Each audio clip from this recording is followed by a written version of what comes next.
All right, YouTube, how you doing? Welcome back to the channel. It is Sunday, July 14th. We got a full MLB slate to dive into in today's video. Like we always do, we're going to go through each and every one of these games. I'll give you my lean on the side. I'll give you my lean on the total. We'll talk about any other plays like player props that we like within the game as well. But as always, guys, all of my final plays, so I'm actually rolling with myself. If you do want to fade me, those plays are going to be listed in the pinned comment of today's video. Yesterday, definitely was a pretty fadeable night. Now, I'm not going to get too down in the dumps about it because obviously we've been on an absolute heater in July. So even a 1-4 night's not going to kill us, but the taste of a 1-4 night in your mouth, not all that great. You know what I mean? So I am disappointed in it. The only play we have coming through was one of our favorites of yesterday. You can even watch back yesterday's video, and I loved this Twins money line, but you know what? It counts just the same as the losses. So a 1-4 night, we could drop the womp. Even though July's been good to us, bad night yesterday, 1-4. But I guess the vibes do change a little bit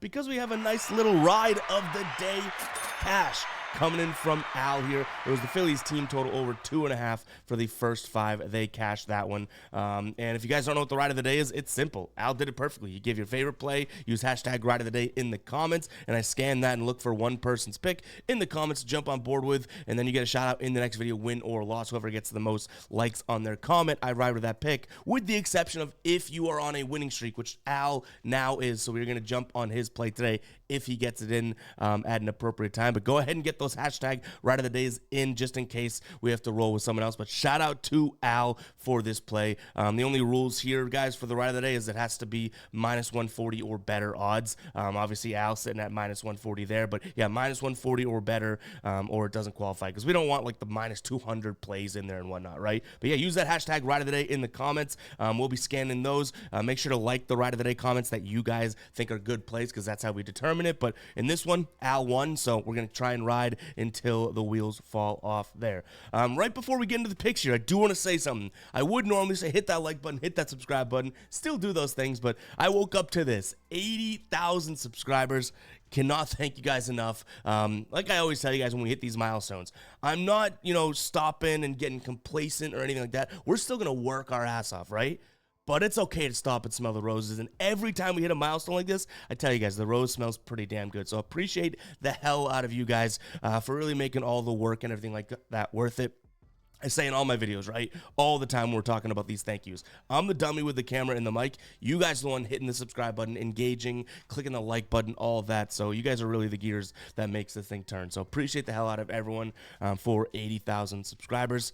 What do you say we talk some baseball? Let's go ahead and jump into it. But hit that like button, hit that subscribe button if you do want to help out. First game up here, we're looking at Baltimore taking on New York. One thing I'll say about all these games as we go through, keep in mind that the All-Star break is about to happen. So some teams may be sitting guys or, not exactly, they're trying to get a head start on the break, not exactly giving their best effort. All stuff that is worth considering here. If we think anything is like drastic like that, I'll call it out in today's video. But as you guys go through your own research, which you always should be doing, make sure to keep an eye on that type of stuff and consider that type of stuff. But today we have Baltimore taking on New York. New York looks way better than Baltimore so far in this series, as Baltimore's just scored, 1 run in each of these games. Yankees won 4-1 in game 1 and then 6-1 in game number 2. Today we have a Dean Kramer matchup against Carlos Rodon.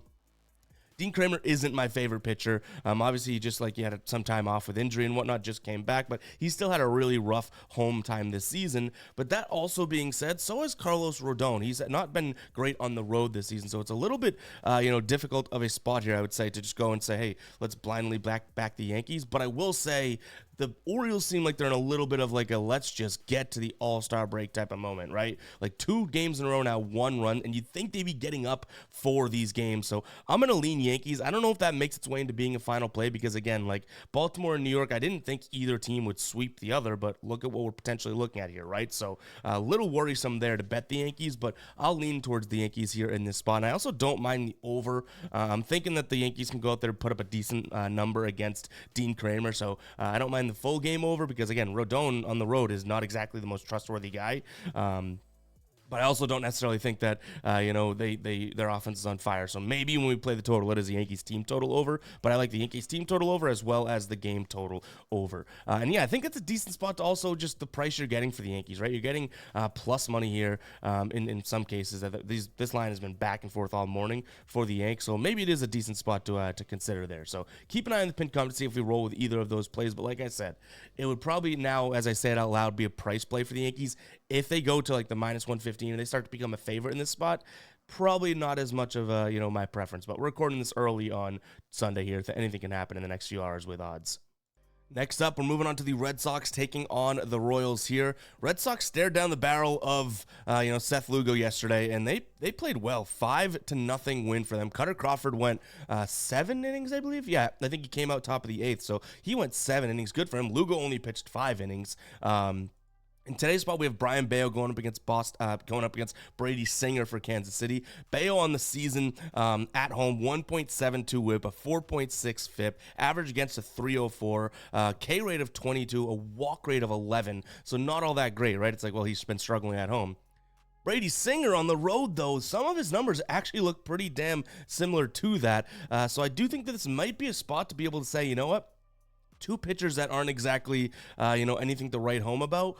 But one offense is definitely better than the other as of right now. And I'm talking the last 30 days because in the last, I would say, week, Kansas City's offense has been pretty damn good. Not necessarily yesterday, but, prior to that, they had a 10-6, 8-6 run scored in their previous 4 games. You know what I mean? So their offense is definitely there. But either way, that makes me immediately jump to the over.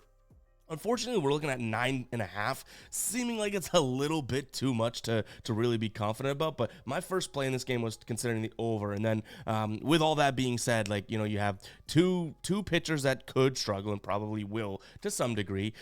Even Bayo, if he kind of gets it going, he should struggle. He's going to throw a lot of sinker, changeups, and sliders. Sinker and changeups are 2 pitches that Kansas City hits pretty well. So I think that Kansas City could put up some runs against him. Red Sox should put up runs against Singer. That's where the over comes in.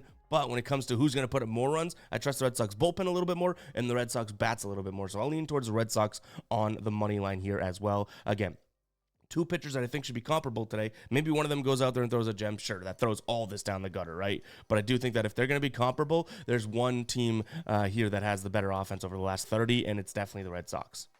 All right, Philadelphia taking on the Athletics. We got Kerkering on the mound for Philadelphia, who, I'm not going to sit here and act like I know who he is, but he should just be opening up. I think we saw Mercado might be the listed primary pitcher. So, again, heading into the All-Star break and stuff, there could be some weird stuff happening, but either way, not their ace on the mound or one of their regular guys is a better way to put this. Going up against Joey Estes, I would say that I'm just going to trust the offense again for Philadelphia here and maybe take a peek at them team total over first 5, kind of like we had at the Ride of the Day yesterday, because this total's a little bit too high for me to get comfortable with, and I don't necessarily want to trust, either their opener or their primary pitcher in a spot in which if they're kind of maybe taking their foot off the gas. Not saying they are, but this is a spot that you definitely want to pay attention to some lineup moves and all that, right?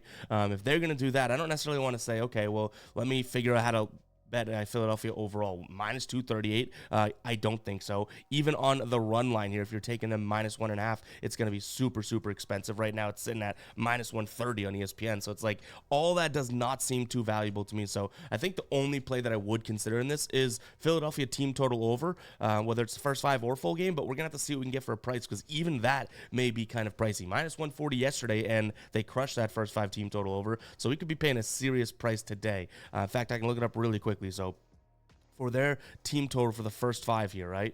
Over, it's now 3.5 for plus money. So now you're getting the value of plus money, but are you getting the value of the number? I'm not exactly sure. Even their first inning run line, right, minus 0.5 is at minus 155. If I can get them to minus 140s, maybe that's a consideration. But now you're talking about trusting the pitching, right? So this is obviously, I'm kind of giving you all the angles I could consider, but this is a tough spot to bet here. But if I had a gun to my head and had to take something here, I would go Philadelphia either on the run line or first 5 run line, trusting these pitchers, and then also their team total over. Even though it's at 3.5 for the first 5, for plus money, maybe that's something that's worth it, but you got to know that that's kind of like a flyer, right? It's plus money.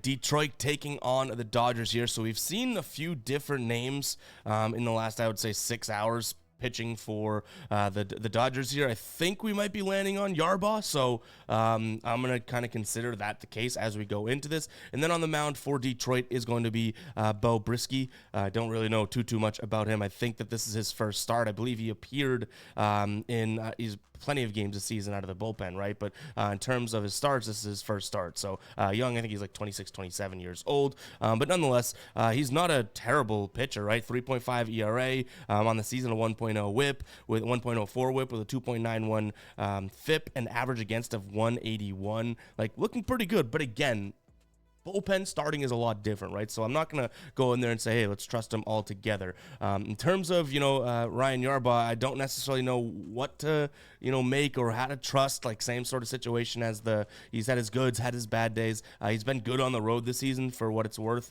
a little bit better than at home, but overall, this would come down to price to me, and it already has. Like, I look at this and I go, all right, well, the Dodgers minus 165, that's probably where I would like to lean just because now you're talking offense.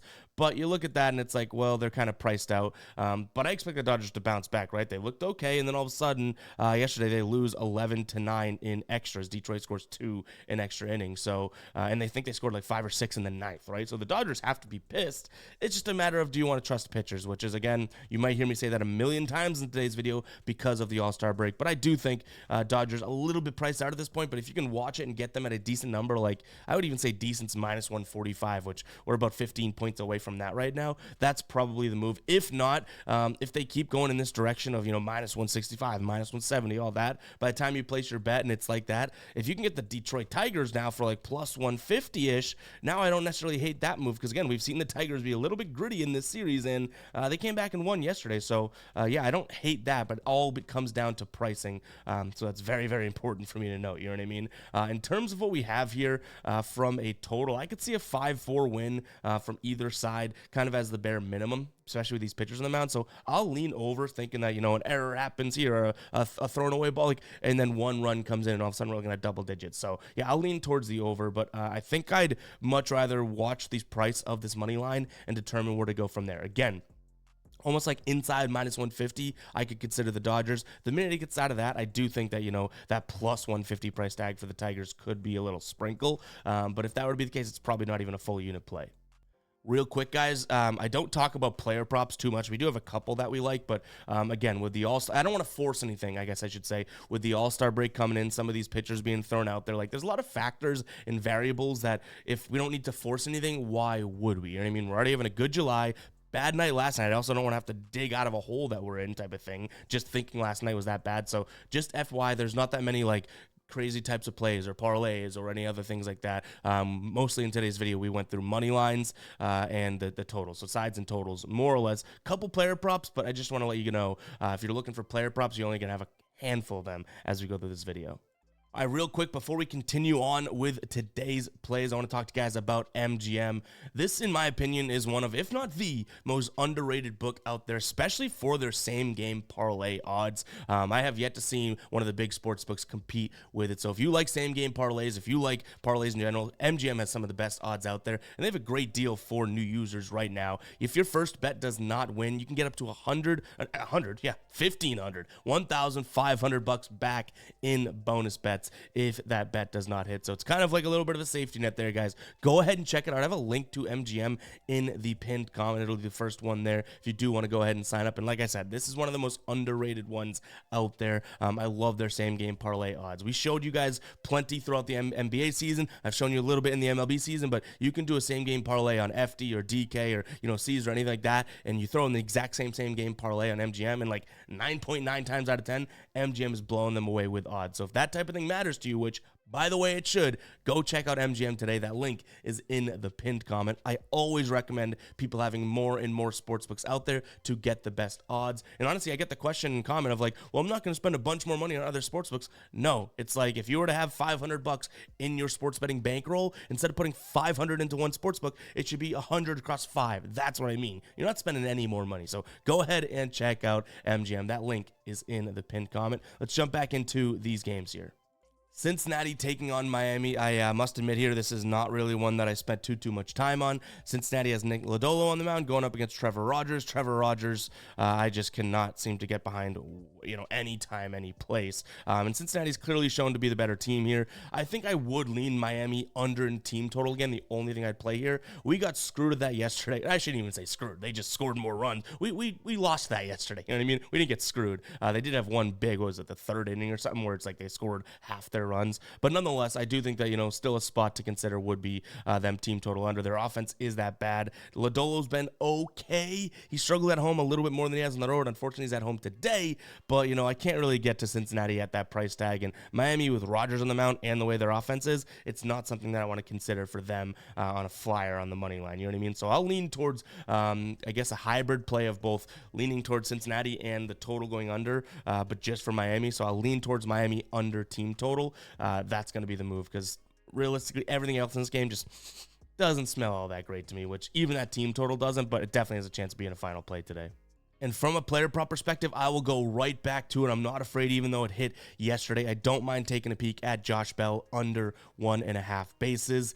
This is a spot for Nick Lodolo. His ERA drops about in half against right-handed batters. And what's his name? Josh Bell's a switch hitter. His slugging drops against as well. His extra base hit percent goes from 36 to 14. So though we do see a little bit of a batting average jump and all that, I do think this could be a nice spot for Josh Bell to probably maybe get a hit today, but not do what he did yesterday, which if you're not aware, I took him under 1.5 bases and he had a home run. So that counts for a lot of bases. But yeah, I still like his under 1.5 bases today. Right now, it's pretty pricey at minus 155 on Caesars, but I see it at minus 175 on DraftKings and MGM at minus 163. So we're getting some decent value over on Caesars. If we can get that potentially in the minus 140s even, like depending on where the money goes on this one, could be a nice little play. But yeah, player prop I'm considering there, and I'm forgetting about yesterday and how he wronged us.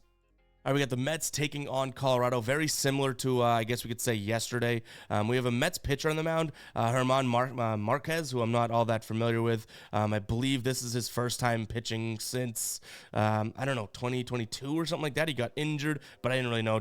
I'm not too familiar with him even leading up until that, to be honest, even though I think he's like a 30-year-old pitcher. But nonetheless, this is going to be a spot for me, very similar to, like I said, with Philadelphia, where you have a better offense and, maybe the better pitcher, but it really comes down to the better offense here. And obviously, they're juiced through the moon at minus 205. So Mets team total might be a look for me, as well as, potentially maybe even like a Philly Mets first five money line, something weird like that. That's the only way I can envision these kind of going together because, again, there are some wild cards here. What if Marquez comes out and he's like, yeah, I haven't pitched in 2 years, but, Tommy John's feeling great, and boom, we're good to go, and shuts down this Mets team. Anything can happen. Who knows if the Mets are going to be all in right now? Like, it's just always weird when there's question marks, and then there's just a big question mark over the slate in general today because these guys are about to have some time off. You know what I mean?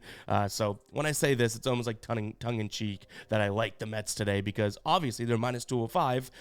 But is it worth paying any sort of price? Because even if you go team total over anything like that, you're paying a pretty stiff price for that because they're supposed to be scoring a bunch of runs today. So all that being said, it's still where I'd lean. Mets team total over. Like I kind of mentioned there, like with that, in mind, I guess I kind of lean towards the over in the game because I'd want the Mets to score runs, but I'd much rather take the over for their team than the over overall because who knows if Colorado's going to be able to go out there and play well. Against Quintana, right? Left-handed pitcher, they in the last 30 days, 24th average, 29th K rate, so maybe Quintana's strikeout rates look okay today, that type of thing. But I don't necessarily think that Colorado can be trusted to go out there and score a bunch of runs. The only thing I would say, Quintana throws a lot of sinkers. Colorado, actually, there's one pitch they hit, and they do it better than anyone in the league. It's the sinker. So that is something, that's an angle for Colorado, but no chance we can get there overall just because of that one little tidbit. Next up, we have Tampa Bay taking on Cleveland.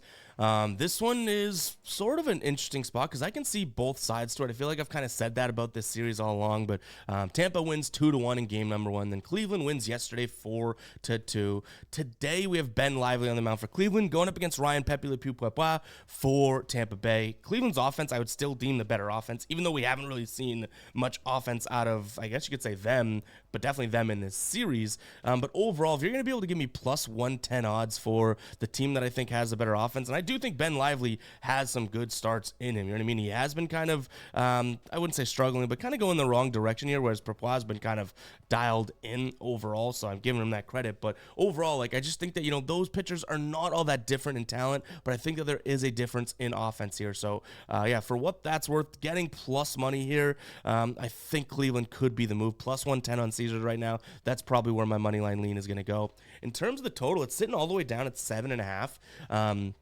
If I think the Guardians are going to be able to score runs, I like that. I think Ben Lively has a better day than, I guess, indicated. So maybe I look at Tampa Bay's under team total, maybe for the first 5 or something like that, to try and target Ben Lively. But at the same time, I can make the same exact argument for, well, if I think the Guardians are going to get to Pepe Le Pew, then why don't I just go Cleveland team total over? I guess either way I'm saying is I don't necessarily want to. I think it's going to be kind of one-sided either way. I don't necessarily want to lean towards an over or under of that 7.5, because if this was 8.5, I'd be like, yeah, you know what, under, because I could see Guardians winning like 5-3, right? But it's at 7.5, so that gets a little tricky to take an under, but I don't think the Rays have the best day, so all of a sudden now my brain's going, what do we do, right? But I'm just going to say that I like the Cleveland team total over and then Tampa Bay team total under. That way, no matter what happens, if we roll with one of those, then we're kind of rooting for one side and one outcome versus both teams to kind of be aligned here. That's why I'm split. I know that was confusing, but you know what? Let's go ahead and move on. Give me Cleveland on the money line. That's probably my favorite play in this spot. All right, Colorado taking on Pittsburgh. We have Schuster on the mound for the White Sox going up against Mitch Keller, who Mitch Keller has the name and all that, but doesn't it feel like every time we bet on Mitch Keller, he gets rocked? Like, I think we bet on him against St. Louis, right, for team total under, or we lean that way at least. I don't know if we made it a final play, but then he goes out there next start and pitches pretty well against the Mets. So it's like I never know when to pick Mitch Keller. I'm the opposite of the Mitch Keller whisperer. I'm the Mitch Keller screamer, and I jinx it. But Schuster on the mound here, I think he obviously one or two starts. Sorry, I should have that in the notes. He opened up for the White Sox in his last start.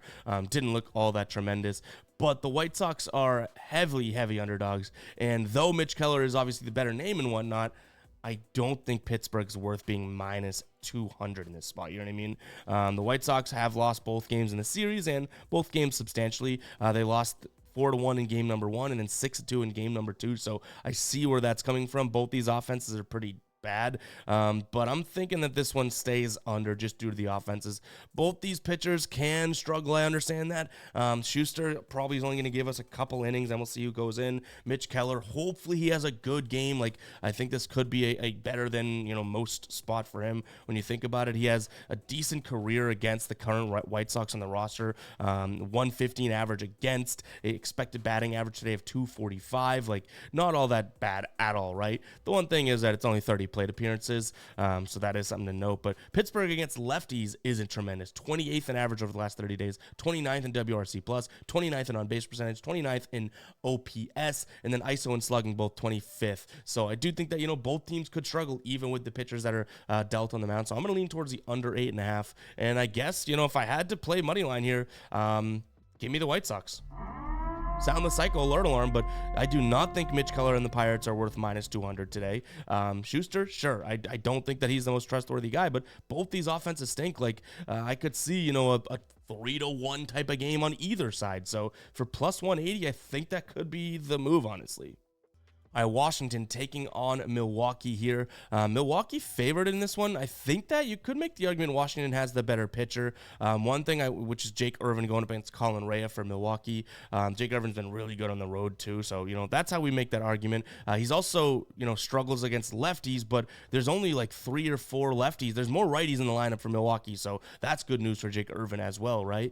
That being said, I don't necessarily know if I want to roll with something as drastic as Washington on the money line, especially because if Milwaukee loses this, they just got swept by Washington, in which they're pretty heavy favorites in all of them. So I could see Milwaukee winning this game, but I do not want to fade Jake Irvin. So I think I might just look at Milwaukee team total under, whether that's first 5 or full game. That allows, Colin Rea to go out there and pitch as well as he wants, right? But we still think that Irvin has a decent game. So if we can get the Brewers, team total, I would say under anywhere around 4.5, maybe even 5.5, depending on what the odds are. I do think that could be a nice little spot here. For the first 5 innings, we do have it up. First 5 would be under 2.5 for minus 130. That has me shaken a little bit, but again, I do want to respect Jake Irvin in this spot.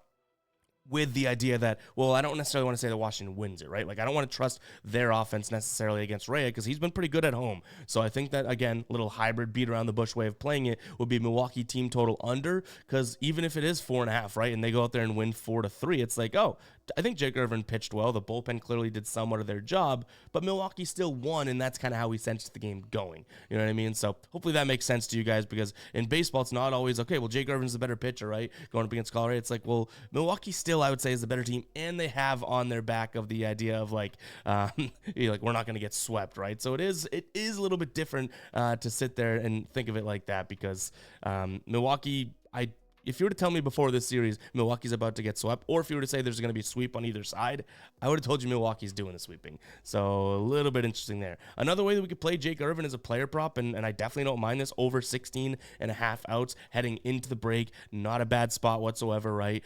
He's hit this in 9 of his last 10. He's hit it in over in 74% of games here. And on the road, he's hit it in 83% of games this season. So definitely a spot that we can consider. I just don't necessarily want to, the one thing that had me shaking in my boots here is obviously Milwaukee. Like, their offense hasn't been tremendous, but we still know this is a good offense, right? So Jake Irvin over 16.5 outs, definitely a slight player prop lean, but there's a way to wrap all this up, and it's Milwaukee team total under.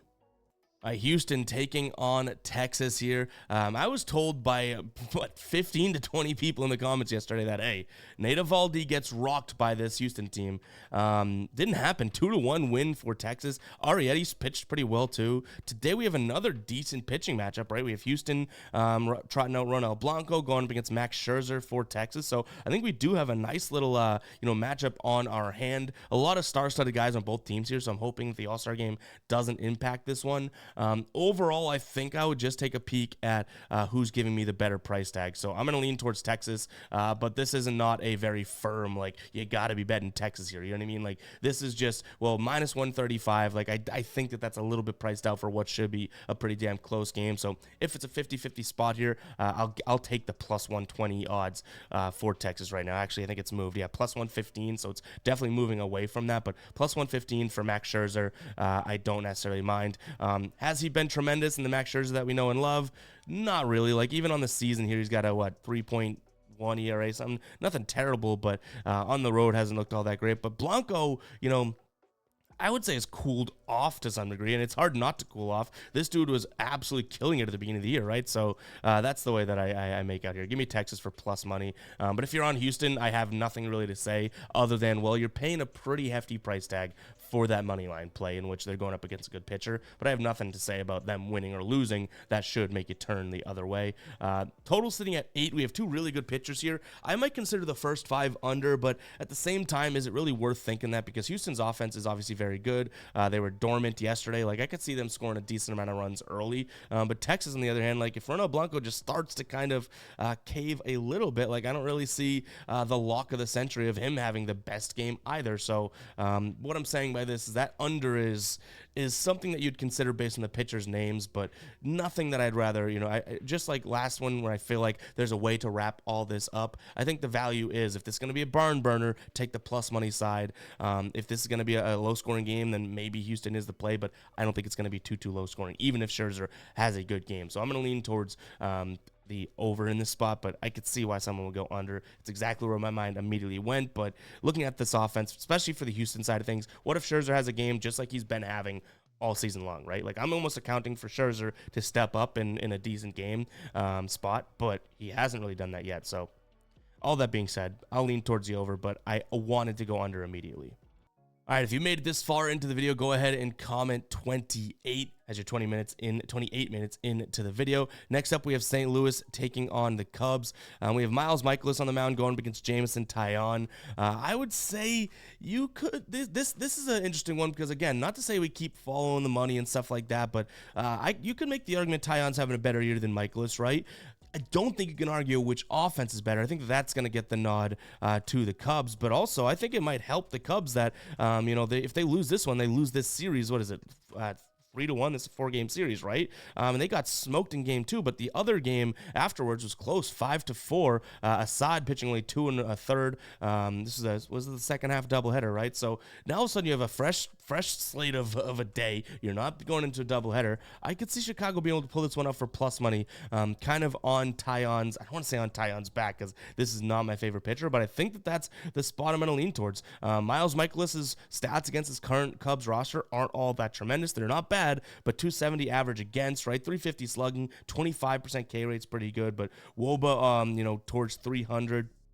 Tayon's kind of in the similar boat, but for plus money, if this is a 50-50 spot, I've said this a couple times in today's slate, I do think it's worth kind of leaning towards the plus money team. So give me the Cubs here on the money line. In terms of the total, I'll lean towards the under because I don't think the Cardinals lose this game if they get to Tayon, right? So I think this is going to be like a 4-3 game overall. I don't mind the Nerfy in this spot either. Tayon and Miles Michaelis should be able to have good first innings against these two teams. Whether or not they can go the distance, way different question, but I do like the Nerfy in this spot for sure. All right, San Francisco taking on Minnesota. Blake Snell on the mound for San Francisco. The dude has been horrific. Chris Paddock on the mound for Minnesota. Definitely not something that I want to, sing and dance about how good he is either. This is an interesting one because you do have Blake Snell, who is the name and obviously, is talented. But man, oh man, has he struggled this season. He has one good start, and it was his last start. So maybe, just maybe, he's coming into his own, but I don't know about that one. I think for the money today, at plus 115 odds, Minnesota's probably still my lean. And obviously, we're leaning a lot of underdogs today, but I just don't necessarily want to back Blake Snell. But I am fearful of him. So I do think this probably stays as a lean. We've bet Minnesota the other two games in the series, lost one, won one, right? So I admit that, we've liked Minnesota a lot here. I think Blake Snell's name alone and the fact that he had a good start last time out could keep me off of this one. So FYI, this is probably a lean, but I can't put my trust in him, especially for, minus 130, minus 135 odds. In terms of a total, 7.5 seems too low too for Chris Paddock on the mound. And what if Blake Snell just has a bad game, right? So I'll lean towards the over 7.5 in this spot as well. All right, Angels taking on the Mariners.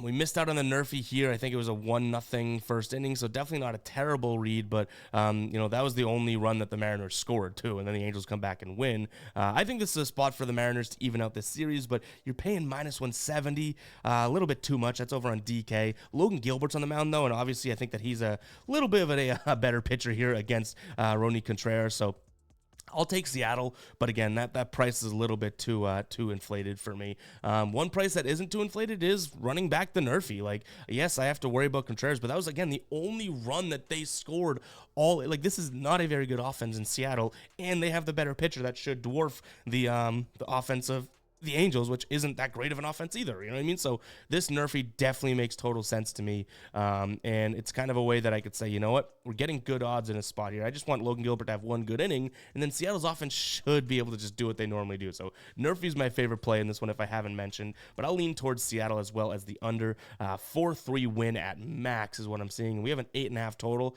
a little bit too high for my taste. And then from a player prop here, we love to take this guy when he's going up against right-handed pitchers. We have J.P. Crawford under 1.5 bases. He's batting 171 against righties this season.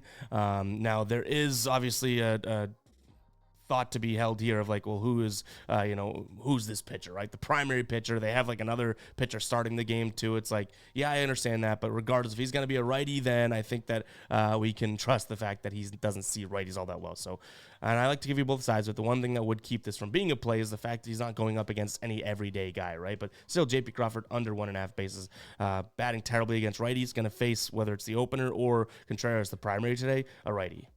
All right, San Diego hosting Atlanta. I guess Dylan Cease ends up doing his job yesterday. Honestly, you could say that Lopez did his job too, right? Because I think 3 of the 4 runs scored by San Diego came late in the game.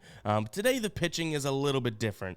You have Randy Vasquez, which should be Randy Vasquez, going up against Chris Sale. Chris Sale has been electric this season. The way that I'm going to play this and probably look to play this is either first 5 or full game team total under for the Padres because Atlanta's priced out right now at minus 180. Definitely not really in consideration or in the ballpark of what I'd like to roll with. So I like the under for the full game as well. But if we can just hybrid, like I said, Atlanta, we like them on the money line, so why not look for Chris Sale to perform, meaning, and we like the under as well, so why not kind of tie those two and marry them and say, well, San Diego team total under. That'll be where we end up going. We just want to make sure we get a better or a good line and good odds here. I think right now they're under 4.5 is like super juiced. Even their this is Padres under 3.5 is like pretty juiced. But first 5 innings here, I believe we got a good price at like minus 160 for under 2.5. We'll see what we can get. But that's the type of thing that I could see, you know, Chris Sale being able to go out there and perform. Even if he lets up 2 runs, I don't think that they get 3 on him early. So yeah, I like the under full game, but if I could make this a sole back Chris Sale type of spot, I would.